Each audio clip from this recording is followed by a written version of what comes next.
Ta assina que nós quer informar o povo de Aruba que a mim junto com minha klasgenoten nós está bezig com nós a estudar projeto e essa aqui está inserada para ajudar stichting. Den é caso aqui, a stichting que a nós aqui está estimando esterilizando, a stichting aqui está conhecida para o Anha Caba, onde que esta ajuda para o dono de ser push of cachorro, para não por esterilizar um cachorro of push na preço mais acessível. Para o motivo aqui, a nós está desejando ajuda que é causa aqui e para isso nós lo fazemos como nós estudar projeto fundraising, food and beverage sale, para ajudar não com fundo para não por seguir esterilizar mais cachorro e push que é possível den a luna não vendeiro. E a atividade aqui também toma lugar dia 30 de outubro, essa aí também está na Milon Straat 7, na Dakota, tegenover de Mesa Dakota.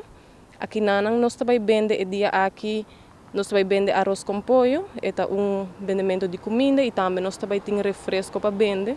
A parte de essa aqui, nós também tem box também disponível onde você simplesmente passa e faz donação chiquito se é caso que você não deseja de comprar comida. Então você passa livremente também, faz donação e se você deseja de comprar comida, você vai ver nos flyer, nos ticket não, onde você pode adquirir essa aqui não. Também tem o número de telefone e você pode contatar-nos se você deseja de comprar ticket.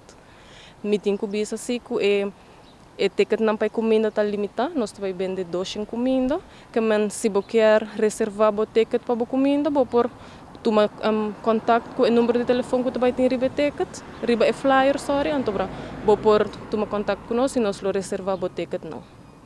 Nós queremos fazer chamado também de conscientização para o povo de Aruba, para estar consciente e se você tem se push of cachorro na boca, para você esterilizar a bestia aqui.